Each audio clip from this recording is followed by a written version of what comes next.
At kaugnay pa rin ang pananalasa ng bagyong Lando, ramdam na ngayon ang epekto ng bagyo sa lungsod naman ng Baguio. Patuloy naman na nakaalerto ang Cordillera Disaster Risk Reduction and Management Council para sa mga pinsalang idudulot ng nasabing bagyo. Ang karagdagang ulat, alamin natin mula sa aming kasamang si Jonathan Lianes ng PTV Baguio, live via phone pack. Yes, currently, yan ang nararamdaman sa solusyon ng bagyo at lalawigan ng Benguet. Ang hagupit ng bagyong Lando nung saan iminungkahi na ng Office of the Civil Defense Cordillera ang sapilitang paglilisan ng mga at pagkakaguko.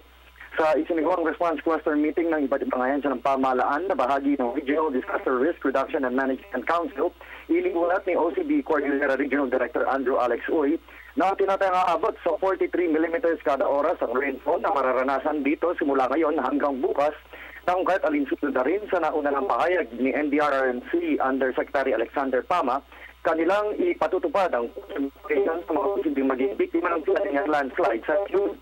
Matapos ipatutupad ngayon ng Baguio City Disaster Risk Reduction and Management Council ang City Council area na inasang huling babae bunga ng isang ulan.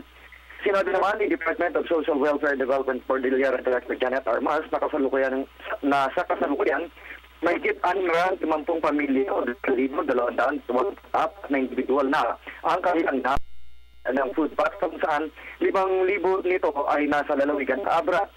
10,000 naman ang nakantabay at nakapreposition sa kanilang field officer sa Rizon at sa lungsod ng Baguio para sa lalawigan ng Benguet, Mountain Province at Kalinga. Ang kakarating-dating lang ng karagdagang 8,000 food packs mula sa DSWD Central Office bilang reserba ng kanilang tanggapan para sa mga ngailangan pa nito. Sa sitwasyon naman ng mga pangangailangan, iniulat ng Department of Public Works and Highways Cordillera na alam ng ating bukas ang taba ng Marcos Highway na Kiran Road at Benguet side ng Halsema Highway patungong Baguio City. Ang sarado naman ang Mountain Province side nito sa itong Kiran Road at ang Benguet Vizcaya Road. Bilang naman ng DRRMC, natalis katao pa lamang ang kasalukuyang naiulat na nasawi mula sa Bakong Benguet.